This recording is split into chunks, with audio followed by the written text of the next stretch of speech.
সময় সংলাপে স্বাগত জানাচ্ছি আমি তুষার আব্দুল্লাহ। সময় সংলাপে আজ আমার সঙ্গে যোগ দিয়েছেন ডক্টর মোহাম্মদ শামসুল হক। স্যার, আপনাকে স্বাগত সময় সংলাপে। আমরা এই ধরতে গেলে যে একই কথা বারবারই আমরা আলোচনায় আনি, কিন্তু এই যে পরিবর্তন তো সেরকম কিছু ঘটেছে কিনা, আমরা যদি যানজট দিয়ে শুরু করি, যে স্যার আপনার সঙ্গে বহুবার আমরা যানজট নিয়ে কথা বলেছি, কিন্তু সমস্যা তো একই জায়গায় রয়ে গেছে। আসলে যানজটের জন্য আমাদের কিন্তু অনেক কিছুই আমরা সোফার করে ফেলছি। 7টা ফ্লাইওভার কিন্তু ঢাকায় আমরা বানিয়ে ফেলেছি আর কি। তো উদ্দেশ্যটা ছিল কিন্তু যানজটটা কমিয়ে শহরবাসীকে একটু স্বস্তি দেওয়া। কিন্তু যেহেতু আমরা কজের ট্রিটমেন্ট করিনি, প্রকৃত কারণের, কনজেশনের অনেক কারণ আছে, সেই কারণগুলি ট্রিটমেন্ট না করে আমরা যেগুলি বড় বড় ক্যাপিটাল ইন্টেন্সিভ প্রকল্প সেরকম করে ফেলছে, সেই কারণে কিন্তু একটার পর একটা ফ্লাইওভার উদ্বোধন হয়ে যাচ্ছে। মেয়রহানি ফ্লাইওভার, দেন হচ্ছে Rangs flyover, Banani flyover, Kuril flyover, Ahsanullah master flyover, Khilgaon flyover, আগে মহাখালী ছিল। ঢাকাকে ফিক্স করার জন্য কিন্তু কম চেষ্টা করা হয় না ফ্লাইওভার ভিত্তিক। কিন্তু আসলে কিন্তু ফ্লাইওভার দিয়ে শহরের ভেতরের যানজট দূর করা যায়, এটা কোনো সায়েন্সেই কিন্তু সাপোর্ট করে না। কারণ শহরের ভেতরে কিছু দূর পর পর মোড় থাকে, তো কোনো একটা মোড়ের উপর একটা ওভারপাস বানিয়ে দিলে সেই ওভারপাসটা তো কোথাও না কোথাও নামবে, রাস্তায় তো নামবে। নামার পরে তার সামনেও তো একটা জাংশন আছে, ওইটা যদি থেকে থাকে তাহলে সব গাড়ি গিয়ে পরের জাংশনে যাবে। এই সায়েন্সটা না বুঝেই কিন্তু আমরা কিন্তু এই ফ্লাইওভার করে গেছি। কিন্তু যানজট দূর করার জন্য যেসব কৌশলপত্র এবং স্টাডি হয়ে গেছে, সেখানে কিন্তু খুব সুন্দর সুন্দর কজ দিয়ে গেছিল, যে সব কারণে, প্রকৃত কারণে দুর্ঘটনা, যানজটটা হচ্ছে, সেগুলিকে দূর করার জন্য কিন্তু এত পয়সা খরচ করা লাগবে না। আচ্ছা, ওটার জন্য পয়সা খরচ করা লাগবে না। পয়সাহীন ভাবেই যানজটের মাত্রাটাকে অনেক কমিয়ে আনা যাবে ব্যবস্থাপনার মাধ্যমে।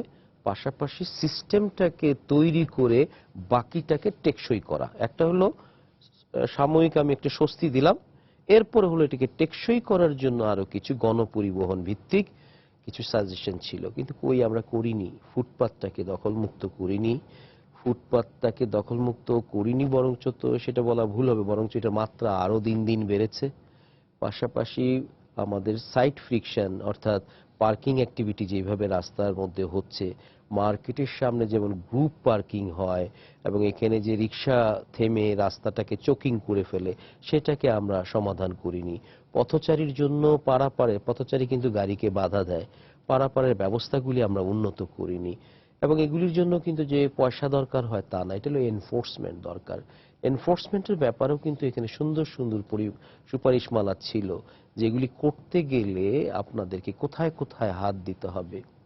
দুর্ভাগ্য, যেহেতু ওই ওই যেই স্টাডিগুলি হলো, ওগুলিকে ধারণ করার মতো কোনো ইনস্টিটিউশন এখনো তৈরি হয়নি, যেটা আমার এবং আমাকে বাস্তবায়ন করব এবং দায়বদ্ধভাবে বাস্তবায়ন করব, এরকম কোন প্রতিষ্ঠান কিন্তু হয়নি। বিধায় আমরা অ্যাডহক বেসিসে যার যেটা মনে হচ্ছে 6-7টার আলাদা আলাদা এজেন্সি প্রত্যেকেই ফ্লাইওভার নিয়েই কিন্তু চলে আসছে, এবং সরকারের পৃষ্ঠপোষকতাও কিন্তু তারাই পেয়েছে।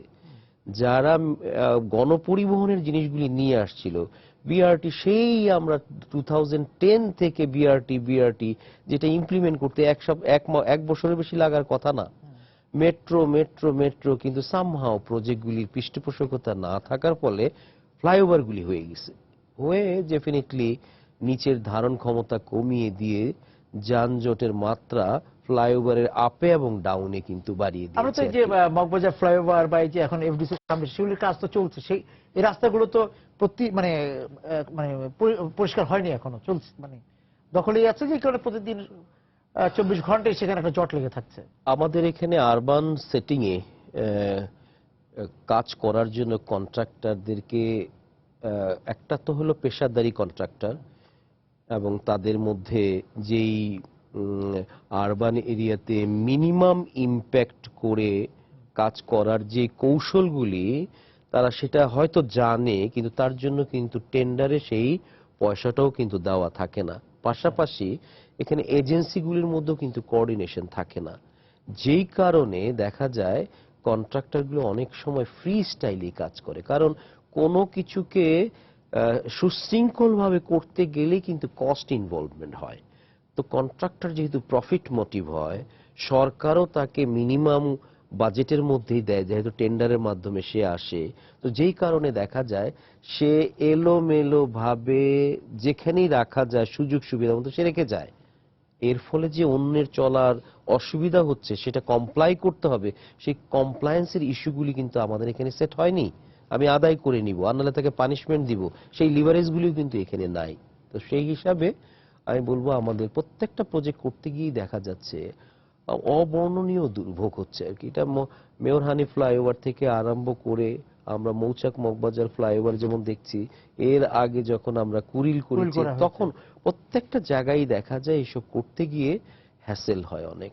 তো সেই হিসাবে আমি বলবো আমাদের যে লার্নিং গুলিকে আমরা অভিজ্ঞতা হিসাবে নিয়ে পরবর্তীটার জন্য ইনপুট হিসাবে দিতে পারতাম, এই ধারাবাহিকতাটা কেউই তো নিচ্ছে না। আপনি স্যার যে বাজেটের কথা বললেন, যে টেন্ডারের মাধ্যমে কম টাকায় তাকে দেওয়া হচ্ছে, সে কারণে সে ফ্রি স্টাইলে কাজ করছে। কিন্তু আমরা আবার দেখলাম যে গণমাধ্যমগুলোতে দেখলাম যে বাংলাদেশে অন্যান্য দেশের তুলনায় এই প্রকল্প, সড়ক, রেলপথ বিভিন্ন কিছুতেই খরচ হয়েছে কয়েক গুণ বেশি।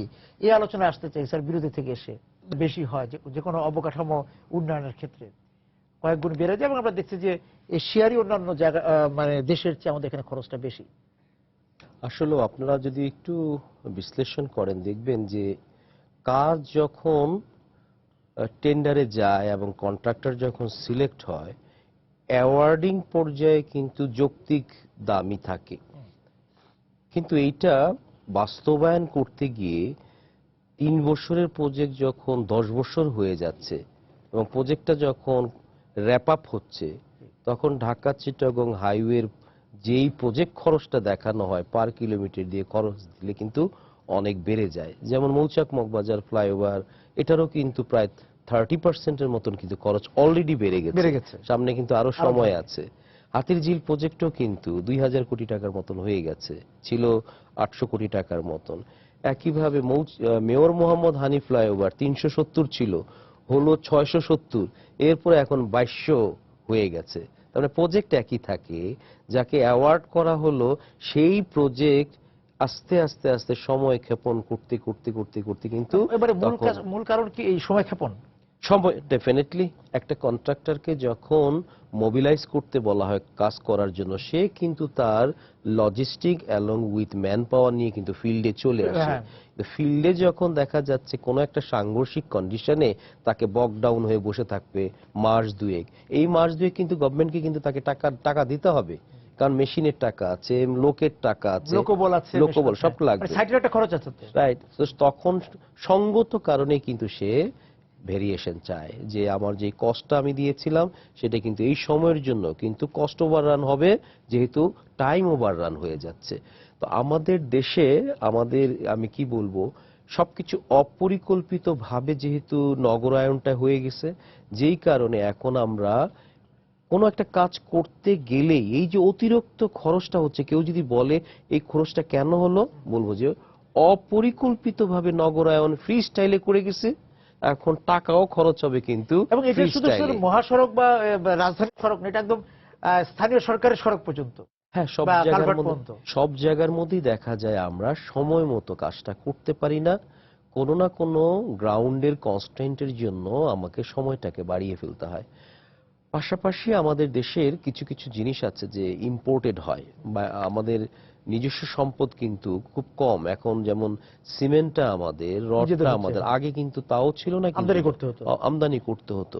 তো আমাদের এখনো কিন্তু পাথরটা কিন্তু সংকট আছে, পাথরটা কিন্তু বাইরে থেকে আমদানি করে আসতে হয়। এবং আমাদের যেই রাস্তা তৈরি করি সেখানে যেমন ভূমি অধিগ্রহণের একটা জটিলতা থাকে এবং ভেরি এক্সপেন্সিভ কোনো যদি অ্যাকোয়ারে যেতে হয়। পাশাপাশি আরবান এরিয়াতে যখন কোনো ইনফ্রাস্ট্রাকচার করতে হয় তখন তার ইউটিলিটি লাইনের সাথে যেই সাংঘর্ষিক কন্ডিশন থাকে সেইটার জন্যও কিন্তু অনেক টাকা খরচ হয়ে যায়। তাহলে দেখা যাচ্ছে যে আমরা আমাদের ফিউচারে যেই ধরনের রাইট অফ ওয়ে দরকার সেটা আমরা রাখিনি। এখন বিল্ট আপ হয়ে গেছে, সেখান থেকে আমি জায়গা নিতে চাচ্ছি, যেখানে বাড়িঘর তো আছে, ইভেন মসজিদও হয়ে গেছে, মাদ্রাসা হয়ে গেছে, যেগুলি ভাঙতে গেলে দেখা যায় অনেক দীর্ঘসূত্রিতা হয়ে যায়। তো সেই হিসাবে আমি বলবো আমাদের এখানে আমরা ভিশনারিতে আমরা সুদূর প্রসারী কখনো থিঙ্কিং করিনি যে আমার ঢাকা চিটাগং করিডোরে কি পরিমাণ বাণিজ্য হবে, তার জন্য এই 2 লেনের রাস্তা দিয়ে হবে কিনা এইটা ঠেকার পর চিন্তা করার কথা না, যে এখন হচ্ছে না তাহলে চলো বাড়াই, তা না। ট্রান্সপোর্টের কাজটাই হলো ডিরাইভ ডিমান্ড। আমার 20 বছর পর কি হতে যাচ্ছে আমি যদি জানি, সেই ল্যান্ডের প্রভিশনটা যারা না রাখে তাদেরকে দূরদৃষ্টি সম্পন্ন কখনোই প্ল্যানার বলা যাবে না। আমরা অনেক দূর পর্যন্ত দেখতে চাই, আমরা দূর দেখি না, আমরা তাৎক্ষণিক একটা কাজ করতে যাই, করতে গিয়ে এলোমেলো করে ফেলি, এবং পরবর্তীতে আরেকটা কাজ করতে গেলে এই যে এলোমেলো করলাম তার তো ক্যাজুয়ালিটি হতে হবে। ক্যাজুয়ালিটি হচ্ছিল কস্ট এসকেলেশনটা হয়ে যাচ্ছে, কস্ট অনেক বেড়ে যাচ্ছে।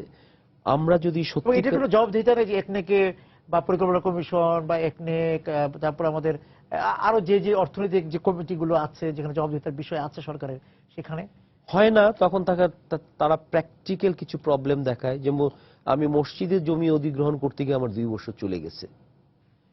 সরকার তখন নিজেরও সীমাবদ্ধতা আছে, যে প্রোঅ্যাক্টিভ যে প্ল্যানিং করবে, সরকারের প্ল্যানিং কমিশন থেকে যদি বলা হতো, এটা সড়ক বিভাগ থেকে না, প্ল্যানিং কমিশন থেকে যদি বলা হতো দেশের অর্থনীতি আমরা বলছি 7.5% বা 8% জিডিপিতে আগাবে, এই ধরনের সড়ক দিয়ে তো হবে না, ডাবল রাইট অফ ওয়ে লাগবে, রাস্তা নয় পরে বানাই, এখন অন্তত জমি অধিগ্রহণের প্রক্রিয়াটা আরম্ভ করে দেই, এটা কিন্তু কেউ বলছে না।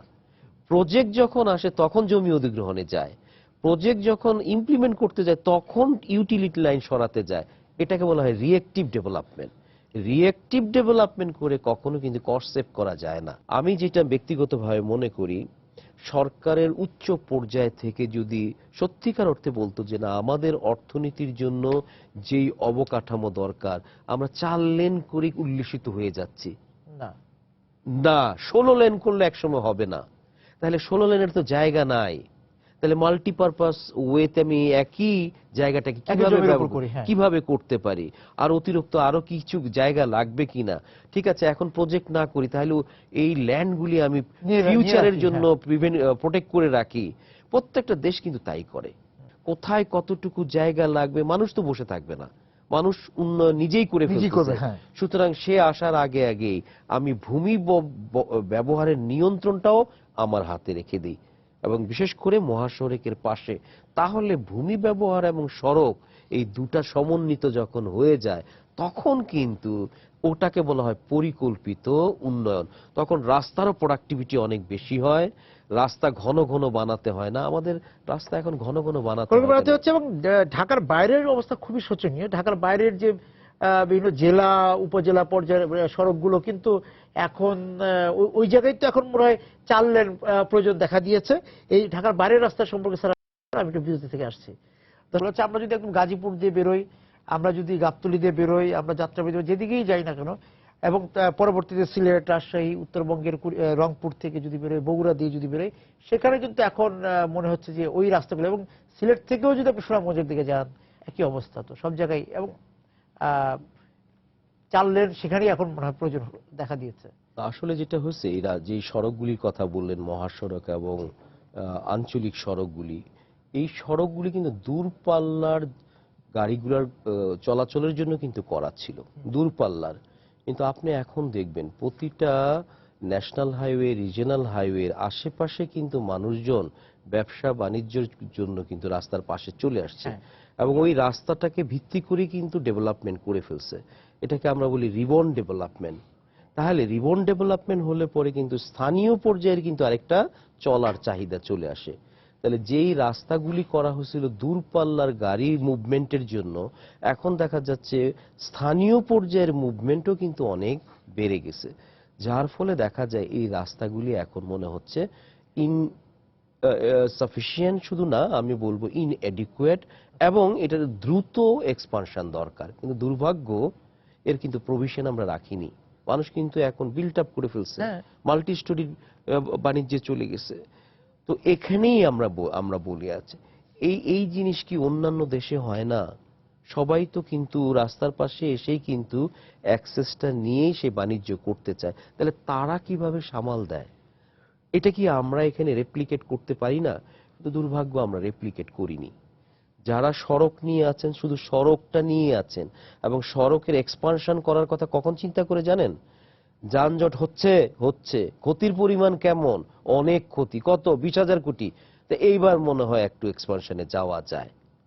এই যে তাহলে 5,000 কোটি টাকা দিয়ে এইবার রাস্তা 5,000 দিয়ে- মানুষ মরবে, তাইলে ব্ল্যাক স্পট ট্রিটমেন্ট হবে, মানুষ কনজেশনে পড়ে জিহ্বা বের হয়ে যাবে, তারপরে আমি এক্সপানশনে যাবে। এই এই ডেফিনেশনে পৃথিবীতে কখনো ট্রান্সপোর্টেশনের উন্নয়ন হয়নি। ট্রান্সপোর্টেশনের উন্নয়ন হয় ইনডিউস ডিমান্ড থেকে। অর্থাৎ আমি জানি অনাগত ভবিষ্যতে কি আসতে যাচ্ছে, ও আসলেই তো যানজটে পড়বো, তার আগেই আমি এক্সপানশনে যাই। এই জিনিসটা আমাদের আসে না। ইনফ্যাক্ট আমি বলবো আমাদের এই যেই উন্নয়নের আনাড়িপনা দেখি, আমার মনে হয় এটা পৃথিবীর অন্য কোথাও আছে কিনা সন্দেহ। কারণ ট্রান্সপোর্টেশন ডিসিপ্লিনটা এত ম্যাচিওরড, এখানে সবকিছু কিন্তু এখন ইনভেন্ট হয়ে গেছে। কি করলে কি করা সবচেয়ে যায়? বেস্ট প্রোডাক্টিভিটি পাওয়া যায় এবং কস্ট ইফেক্টিভ হয়, সবকিছু কিন্তু আছে। কিন্তু সামহাও আমরা ট্র্যাডিশনালিস্টরা এমন ভাবে বসে আছি, এক্সপানশনে প্রথমে যাব না, আগে ক্ষতির পরিমাণ বাড়তে হবে, তারপরে আমি করলে পরে কত বেনিফিট হবে, benefit cost ratio greater than 1 হলে পরে এটা একটা তারপরে আমরা আমলাতান্ত্রিক জটিলতা। আমলাতান্ত্রিক জটিলতা আছে, এবং এটা মনস্তত্ত্বের একটা আচ্ছা, ব্যাপার আছে। মনস্তত্ত্ব আছে, হ্যাঁ। অর্থাৎ আমাদের মাইন্ডসেটটাই হচ্ছে হলো গিয়ে, আমি আগে কেন সাজাবো? আচ্ছা, কিন্তু পুরো পৃথিবীর দিকে মানে আপনি আগে কেন তাকান। এখানে বাজেট দিব, ব্যয় Right. করব? হ্যাঁ, বাংলাদেশে মেট্রো আমরা এখন করতে যাচ্ছি। আমাদের এখানে পরিবহন চাহিদা ঢাকার মধ্যে চিন্তা করেন কত, প্রায় 2 কোটি মানুষের বসবাস। আরে 2 লক্ষ মানুষ বাস করে, সেখানে মেট্রো করে ফেলছে। দুবাই তো তাহলে কোনোদিন মেট্রো করতে পারতো না। তো সিঙ্গাপুরের পপুলেশন মেট্রো করার কথা না, হংকং এ মেট্রো করার কথা না, ওরা 10-12টা লাইন করে ফেলছে। কিভাবে করলো? কস্ট বেনিফিটে করেনি। কস্ট বেনিফিট দিয়ে এগুলি হবে না, এগুলি কৌশল। এগুলি আমার ইনফ্রাস্ট্রাকচার করতে হবে কৌশলগত কারণে। কৌশলগত কারণে যদি আমি করি, আমার পরিবেশটা এত উন্নত হবে, আমার জনগণ হয়তো 1 কোটি, কিন্তু বাইরের থেকে আরো 5 কোটি লোক এখানে ভিজিট ঢুকবে, করতে হ্যাঁ। আসবে। তাদের দৃষ্টি কিন্তু শুধু যানজট দূরীকরণ না, তাদের এই যে এটাকে বলা হয় দূরদৃষ্টি সম্পন্ন লোক। পৃথিবীতে যদি বেস্ট বিনিয়োগ কেউ বলে, প্রথমে হলো এডুকেশন, তারপর হলো ট্রান্সপোর্ট। বিনিয়োগ করো, এটার রিটার্নটা যে কত মাল্টিপ্লায়ার কেউ এখনো পর্যন্ত হিসাব করতে পারবে না। সেই কারণেই অস্ট্রেলিয়ায় লোক নাই, আপনি তো তাদের রাস্তায় গাড়ি ড্রাইভ করেন, হয়তো 1 ঘন্টা পর একটা গাড়ি দেখবেন, তারপরেও কিন্তু এক্সপ্রেসওয়ে করে রাখছে। ওদের কি কস্ট বেনিফিট অ্যানালাইসিস লাগে নাই? ওখানে কি ইকোনমিস্ট কম আছে? কিন্তু করলো কেন? আমার এটা কৌশলগত কারণে এটা আমি করে রাখলাম। দুবাইতে যে এক্সপ্রেসওয়েগুলি করা হয়েছে, মালয়েশিয়াতে 37টা এক্সপ্রেসওয়ে, মানুষ কয়জন? কেন করলো? আমার দেশে আসবে বাংলাদেশের লোক, কোটিপতিরা এসে এখানে কিছু ডলার দিয়ে যাবে। এই যে ভিশনারি থিঙ্কিং গুলি এবং একটি আমরা রাস্তা বন্ধ হলে একটা রাস্তা রাইট। চলে যাচ্ছে। হ্যাঁ, আপনি কোন রাস্তায় যাবেন আপনার পছন্দ। ঢাকায় আজকে কোনো একটা বড় ধরনের কোনো ইভেন্ট হলে পুরো রাস্তা কলাপস করে যায়। এগুলোতে অ্যানালাইসিস করতে হবে 10 বছর আগে। ভিভিআইপি গেলেই তো রাস্তা, হ্যাঁ। কেন হবে? এবং ভিভিআইপি তো আছে, আবার যদি এই যে আমাদের ট্রেন যখন যাচ্ছে, রেলগাড়ি যখন যাচ্ছে, তখন তো 33টা ট্রেন যখন যাতায়াত এখানে করছে। আমি যে জিনিসটা দেখি, আসলে সড়ক অবকাঠামোটা ট্র্যাডিশনালি একটু দুর্নীতিগ্রস্ত ছিল। যে কোনো সরকারি আসছে না কেন, বড় বাজেটের এই প্রজেক্ট করতে গিয়ে দেখা যেত অনেক টাকা এদিক সেদিক হয়ে যেত। যেই কারণে এই সড়কের কোনো প্রজেক্ট আসলে পরে না, এটা করতে দেওয়া যাবে না, একটা ফিয়ার ফ্যাক্টর ছিল। কিন্তু প্রত্যেকের ভিতরে কিন্তু একটা ফিয়ার ফ্যাক্টর ছিল, দিলে পরেই তো এগুলি লুটপাট হবে। হ্যাঁ। কিন্তু এই না করতে করতে আমার সমস্যাটা হলো লুটপাট করে, সেখানে ফিক্স না করে আমি উন্নয়নটা দিলাম না, ওটা আটকে দিলাম। আমি আটকিয়ে দিলাম এবং ডিলেইড আমি ইনভেস্ট করলাম। এই যে একটা ট্র্যাডিশন তৈরি হয়ে গেল, এর থেকে আমরা এবং কিন্তু সেই বের হয়ে আসতে ট্রেডিশন পারিনি। বা যে রেওয়াজ বা পুরনো রোগ বলে আরেকটি পুরনো রোগ হচ্ছে আমরা গণপরিবহনে, এই আপনি আমি আমরাও কথা বলছি 2 বছর যাবত আপনার সাথে গণপরিবহন নিয়ে কথা হচ্ছে, কিন্তু সেইখানে এই যে নানা রকম বাস নামবে, বিআরটি নামবে, বিআরটিসি নামছে, নানা নামে সংখ্যা নামছে সেখানেও। এবং গুলশানে যেরকম ওই যে ঢাকার চাকা, এরকম নেমেছে বিভিন্ন জায়গায়। তো তারপরেও তো আসলে কিছুই হচ্ছে না। আমরা ট্যাক্সি ক্যাবের কথা শুনেছি, পরিবহনের কথা, যে গণপরিবহনের কোনো আমরা দৃশ্যমান করে ওইভাবে সেভাবে দেখিনি যে পরিবর্তন হয়েছে। এবং এখানে ওই যে খুবই মানে নিম্নমানের এবং ফিটনেসবিহীন গণপরিবহন চলছে ঢাকার মতো একটা রাজধানী শহরে, সেগুলো দেখছি। এবং রুট যেটার কথা বলা হয়, সেই রুটটাও আমাদের এখানে ওইভাবে তৈরি হয়নি। গণপরিবহন এরকম না একজন একটা বাস নিয়ে আসলো আর আমি তাকে রুট পারমিট দিয়ে দিলেই জনগণ সেবাটা পেয়ে যাবে, এটা কিন্তু এরকম না। এটা একটা সিস্টেম। এই সিস্টেমের যারা প্রকৃত এক্সপার্ট অথবা প্রফেশনাল, তারা যদি ডিসিশন এন্ডে না থাকেন, তাহলে তারা একটা কাজই করতে পারবেন, এই গণপরিবহনের নামে খালি সমস্যাটা তৈরি করতে পারবেন। এবং তাই হচ্ছে কিন্তু ওভার দ্য ইয়ার্স এই না জানার ফলে, অপেশাদারী ভাবে এই সিদ্ধান্তগুলি আসার ফলে এখন বাস রুটের জট লেগে আছে। এটা একটা বিশৃঙ্খল পরিস্থিতি হয়ে আসছে, যেই কারণে সরকার আবার বাস রুটের এই জট কিভাবে খোলা যায় তার জন্য কিন্তু আরেকটা স্টাডি করিয়ে নিয়েছে, এটা একটা স্প্যানিশ কোম্পানিকে দিয়ে। তো এই যে আমাদের দেশে সেকেলে পদ্ধতিতে বিভিন্ন অর্গানাইজেশন থেকে কিছু লোক নিয়ে এসে তাদেরকে দিয়ে কিছু একটা জোড়াতালি দিয়ে করে ফেলো, এই মেন্টালিটি থেকে আমরা কিন্তু বের হতে পারিনি।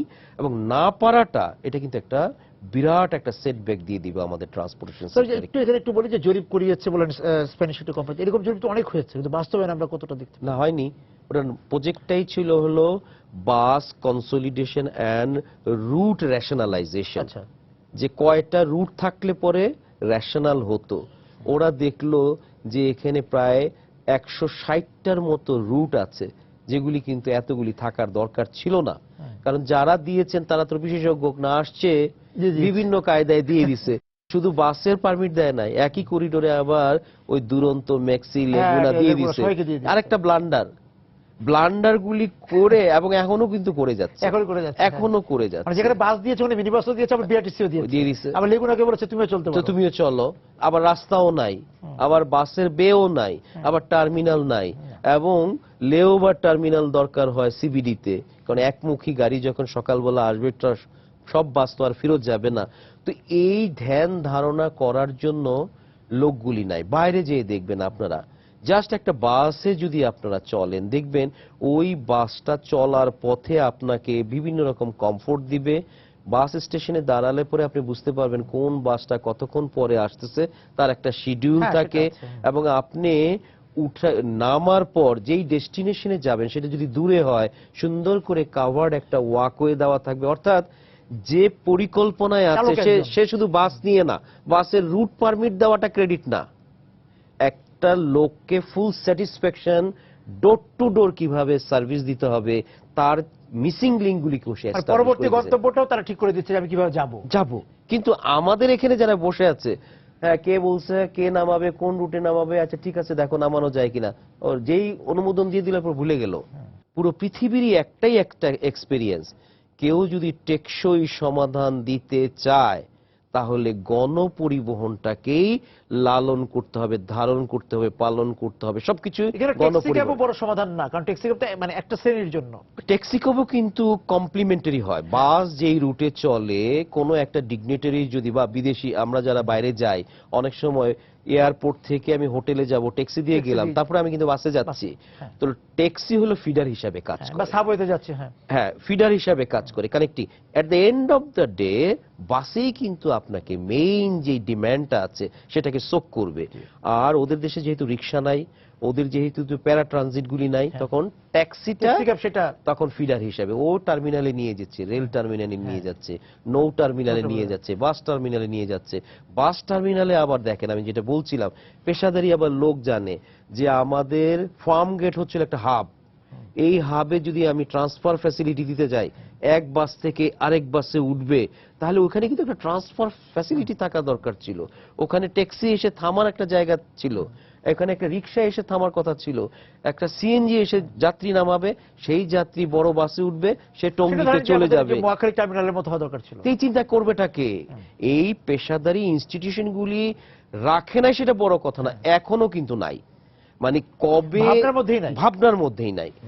দুর্ভাগ্যটা হলো এইটা, জোড়াতালি দিয়ে কিন্তু বেশি দিন টিকে না এগুলি, এবং না টিকে যে সমস্যা হয় সেটা আইডেন্টিফাই করে কনসালটেন্টও আমরা কি লাগানো হয়েছে আলোচনাই এই করে যাবো জায়গায়। স্যার, মানে সমাধানের দিকে বা না, আমি এটা দেখি না। আমি বলবো মেয়র মহোদয় শুনে উনি 5টা থেকে 6টার থেকে কোম্পানি করার চিন্তা ভাবনা করছিলেন, আমি উজ্জীবিত ছিলাম, কিন্তু উনি এটাকে যদি ইনস্টিটিউশনালি যদি ফিক্স না করেন, শুধু যদি বাসগুলিকে এনে কনসোলিডেট করে চালার ব্যবস্থা করেন, তাহলে এটা সিস্টেম না। কিন্তু সিস্টেমটা হবে গণপরিবহন সম্পর্কিত সাথে যতগুলি পলিসি আছে, যে আমি দুরন্ত ট্যাক্সি ম্যাক্সিকে আমি তার সাথে কি শেয়ার করাবো নাকি ফিডার করাবো। ফিডার যদি করায় তাহলে বাস স্টেশনগুলির ট্রান্সফার কোনটা হবে, ট্রান্সফার স্টেশনগুলি কোথায় হবে, টার্মিনালগুলি কোথায় হবে, ওভারঅল সিস্টেমটাকে দাঁড় করিয়ে একে মনিটর করার জন্য প্রফেশনাল লোকগুলি কোথায় আমি আরম্ভ করে দিতে পারি বাস মালিকদেরকে ডেকে এনে। কিন্তু তাকে সার্ভিস আদায় করার মতো একদম সার্বক্ষণিক মনিটরিং করবে এই পেশাদারি অর্গানাইজেশনটা কোথায়? কেউ যদি চৌকস ভাবে চিন্তা করে আমি একটা টেকসই সমাধান দিতে চাই, অন্যান্য দেশের মেয়ররা কিন্তু প্রথমে এসে ইনস্টিটিউশনাল সেটআপ গুলিকে আগে করে নিছে, তাদের R&D নিজের মধ্যেই কিন্তু তৈরি করে নিছে, তারপরে এগুলি হলো গিয়ে অবকাঠামো। আমি একটা রুটে 10টা মালিক চলতে দিব না, একটা চলতে দিব। কিন্তু এই চলার সিস্টেমটাকে মনিটরিং করা, আপডেটিং করা, ইন্টিগ্রেশন করার জন্য বিহাইন্ডে কিন্তু একটা দল, মেয়র আসবে, মেয়র যাবে, সরকার আসবে, সরকার যাবে, কিন্তু ইনস্টিটিউশনের সেই পেশাদারী লোকগুলি যুগের চাহিদার সাথে সাথে, সময়ের সাথে সাথে যা যা করণীয়, মেট্রো আসবে, তাহলে বাসের সাথে মেট্রোর কানেকশনটা কি হবে, বিআরটি আসবে, বাস এবং বিআরটির টকিংটা কোথায় হবে, এরা সবসময় ধ্যান জ্ঞান করবে। তা না, আমাদের এখানে আমরা দেখি অলরাইট, কতগুলি বাস কোম্পানিকে আমি একটা ডাকি, তাদের মালিকগুলিকে নিয়ে এসে আমি একটা লাইন করে দেই, এটাই মনে হয়ে গেল। এত সরল চিন্তা করে যারা দেশ চালাবেন তাহলে কিন্তু টেকসই হবে না, আমি নির্দ্বিধায় বলে দিই। তারপর টেকসই যেতে হবে। মানে এই যে আমরা মানে আপনি বলে যাচ্ছেন আপনাদের মতো যারা এই যে কৌশলগত উদ্যোগ নেওয়ার কথা বলছেন, সেটা নিশ্চয়ই এক সময় হয়তো আমরা খুব অদূর বলবো না, দূর হলেও টেকসই পথে যেতে হবে, সেটাই তো সমাধান। আপনাকে অনেক ধন্যবাদ স্যার আজকে আমাদের সঙ্গে যোগ দেওয়ার জন্য। দর্শক যারা ছিলেন আজকে সময় সংলাপের সঙ্গে এই আলোচনা, আপনাদেরকে ধন্যবাদ জেনে শেষ করছি আজকে সময় সংলাপ। দেখা হবে আগামী দিন। সময় সুন্দর থাকুন।